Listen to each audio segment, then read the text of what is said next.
It's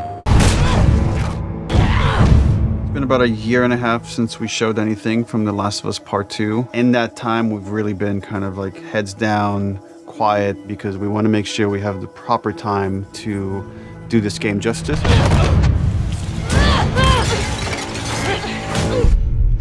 It's definitely our most ambitious in scope game that we've ever made. We really wanted to wait until we had something awesome and new and exciting to talk about because we've been so mysterious.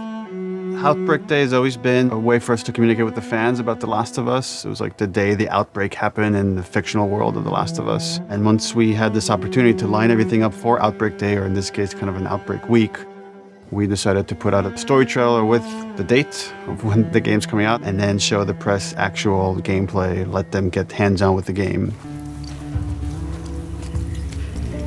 We're always trying to strike a balance of getting people excited for this game, show them a bit more of a glimpse of the themes this game is about, the cycle of violence, this idea of how far would you go to exact revenge to bring justice to the people you love. And then we also show that Joel is back and you get to see him for the first time. What the hell are you doing here?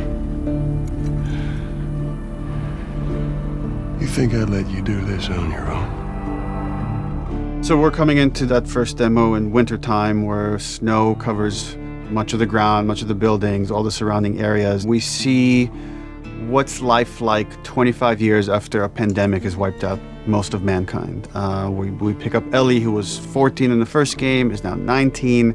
She's living in the city, Jackson. Which is where Ellie and Joel have been living for the past 4 years in this sweet settlement. What we come upon is their regular day-to-day life. We're coming in on Ellie and Dina, her best friend, patrolling the outskirts of Jackson, looking for infected to clear out to keep the area safe. Ellie and Dina at this point have been friends for several years, but there's been underlying romance between these two characters. From the demo we put at E3, where you saw this festival and this dance, and these two characters kissed for the first time, this demo takes place the day after. And then over the course of the level, they encounter some truly dangerous things. We wanted, just across the board, to make the enemies more threatening, to raise the tension that we started establishing with the first game. So that means the infected, even the lowest class, the runners, are more dangerous. Something that was really important to us was empowering all of our characters, right, and making them all equal. Ellie, as we saw in the first game, is incredibly capable, but this is a world where you need to be capable to survive, and we wanted to empower everybody. And the way that reflects in combat is, Dina is way more effective. So when we have Dina going out, while she may seem the less hardened character, she knows how to use a gun, she knows how to stealth, she knows how to kill a clicker as well as Ellie.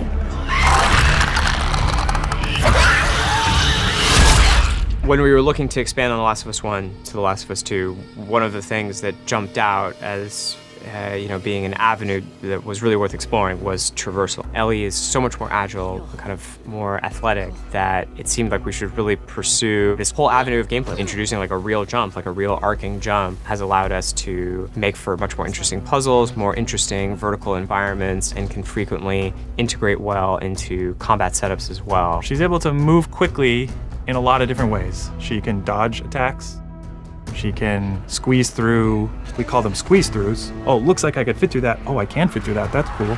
And that has been such a great integration into the combat loop of like, you're fleeing an enemy, or you're trying to get a flank, you're in stealth, and you just kind of like scooch into a room or behind an object.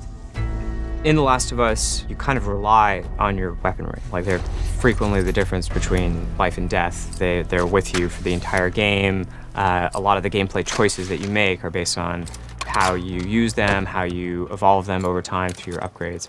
We really wanted to give an opportunity to look at them up close, to interact with them physically.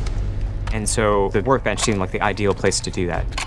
I think over the course of the level, just talking about the tech for a second of just a snowy environment, we've got all the deforming snow stuff you'd expect, brushing by on horseback, a branch and the snow falling and collecting on the horse, like all these things you would expect in a realistic grounded world. We have this weather, the storm kind of kicks up. Over the course of the level, it goes from more of a clear day into a blizzard. It's all just to build this tension of, the mess that they got themselves into. Can they make it safely out? Dina, where are you? Eventually, they end up in this old abandoned library, and it's in this moment where Dina really pokes and wants to get the ball rolling on this flirtation, wants to bring down Ellie's walls. And they kind of reveal to each other how much they like each other. You're infuriating. Have you met you? And then we have a second demo that the press played that's like much later in this story where Ellie has started going down this road of revenge. She finds herself in Seattle, pitted against this group that controls the city. Called the WLF. They're kind of a little bit like a militia that has taken over the town, and they have a very zero tolerance policy on people who are not from Seattle, kind of intruding on their space. And she hears over the radio that a male trespasser has been spotted, and she knows that the WLF are closing in on him. And so we find her negotiating this abandoned hillside suburb. And she's running into this new enemy type of guard dogs that the WLF are using. Dogs have a new sense of perception to bring to the table, which kind of puts this really interesting wrinkle on stealth gameplay, where so far you've been dealing with sight and sound, trying to stay out of sight, trying to move slowly to be quiet. But now with enemy dogs, you have to worry about them picking up your scent trail. If you go into listen mode, you can see, we have a visualization of that scent, so you can see like when the dog is sniffing you and where it's going. You can throw bottles to distract the dog off of your scent, and it just adds this extra tension. The second part of the demo, even though you're fighting mostly human enemies, we're introducing one of our new infected classes, the Shambler. And the Shambler is kind of a lumbering, tankier enemy that can take a lot of punishment. They'll kind of chase you down and try to get towards you and then burst and leave behind one of these lingering, corrosive clouds. In the demo, we have this mini boss fight, and that class happens to be a stalker. It's a class between runners and clickers. It's a class that can hide and run away, and we wanted to do a lot more with them in this game. And because we have this evade mechanic, you can kind of go toe-to-toe with someone, and we can have these boss fights that we weren't able to have before. So you guys can go back and forth and exchange combos and evade each other and slam each other onto like desks, and we can now render all these physics objects, and it's all done in service of just grounding you more in this world, making you more immersed in this fight and feel like Ellie is barely surviving by the edge of her abilities.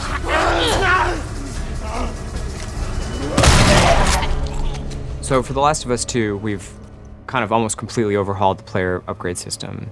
For the first time in the game, you're able to learn entirely new crafting recipes just via the upgrade system. These are abilities that make your character feel really different. You are really able to pursue the playstyle of your choice and kind of make the Ellie that you're playing your individual Ellie. We designed the whole experience to be something where it's a balanced stealth experience where you have a lot of tools to escape, you have a lot of tools to evade, you can entirely stealth past everyone. Got something. We'll look into it. And then the other big thing we did to immerse the player is make the human enemies much more threatening. They communicate a lot more between each other. Their AI is much more sophisticated. We rewrote most of the systems for this game. So much of this game is a conversation about the cycle of violence and how do we make violence feel impactful to the player. You can't stop this. Enemies have names. So when you're going around and you shoot someone, you might hear someone yell their buddy's name and they're now upset and agitated, and that changes their behavior. What is it? Someone took him out! We got something. To make a fully realized world, to really honor the impact of this violence, you have to honor every person in it. Nobody's a hero here. The demo is 2 to 3 hours of the game. You're seeing 2 different seasons, 2 different times of the year.